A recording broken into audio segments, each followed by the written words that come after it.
Assalamu alaikum wa rahmatullahi wa barakatuh.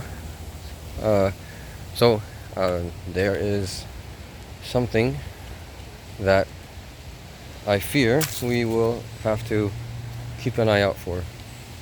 And on the day it emerges, just remember that you've heard about it before and start preparing yourself mentally and spiritually for this thing that I fear that we are sooner or later about to see. And I call it Robo-Imam. What is Robo-Imam?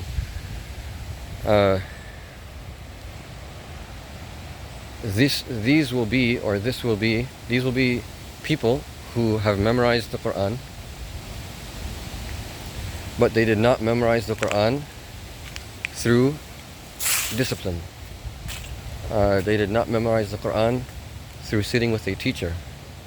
They did not memorize the Quran through the age-old traditional effort and practice of our righteous ancestors. They memorized the Quran through microchips, through uploads directly into their brains. So imagine an imam who is hafiz of the Quran, but he has a microchip implant, and into that implant he basically uploaded whatever books he wanted to learn or memorize, including the Quran. So when such an imam emerges, should you pray behind him or not? The clear and obvious answer is no. You cannot. It is not valid to pray behind a robo-imam. But I fear that the masjids of the world will sooner or later be populated with such imams. They will be delivering khutbahs, they will be leading the 5 daily prayers, they will be leading tarawih. And at first there will be some discussion among the scholars as well as the lay people as to whether this is valid. And any voices of resistance will, as time goes on, fade away and be drowned out and will be voted out.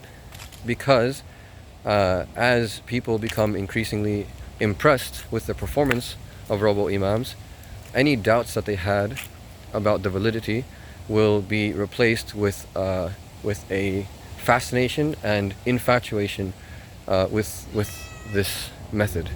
And they will say, oh, well, maybe it's not so bad after all. I mean, look, they are doing such a good job, and the recitation is on point, and it is the Quran after all. It doesn't matter how it's being learned or how it's being said. It is the Quran, which is a very Machiavellian way of thinking. The ends justify the means, etc. But as we know, as Muslims, it's not about the results. It's about how you achieved the results. It's not about the destination. It's about the journey. The results are in the hands of Allah, and the obedience is in our hands.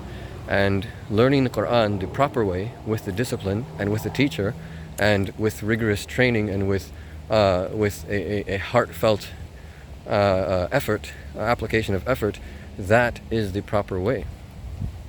That is obedience.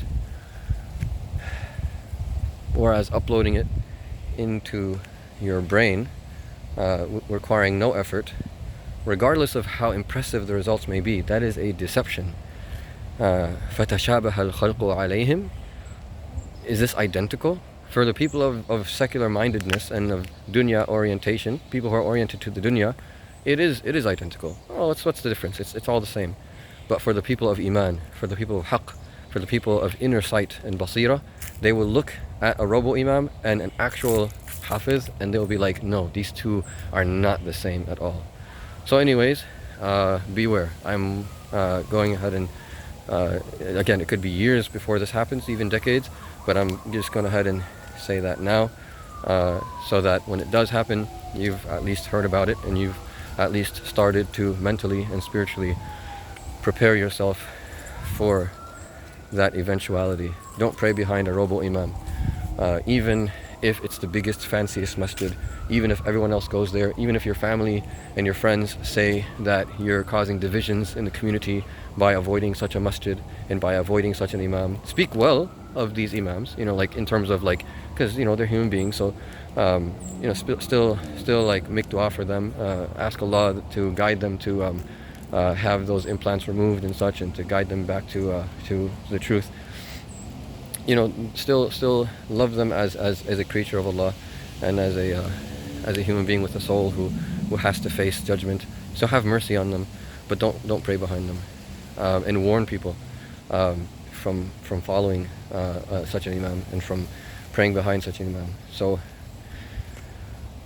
beware of Robo-Imam. It sounds like science fiction now, but dude, man, I mean, subhanallah, things are happening so fast. This is the year 1447, 2025. As you can see, it's autumn. It's November 9th. Jumada al-Awwal. It's things are happening very fast. This time last year, or this time 2 years ago, AI was not where it is now, and it's things are happening fast. So we're in for a ride. So hold on to Allah. Don't get thrown off.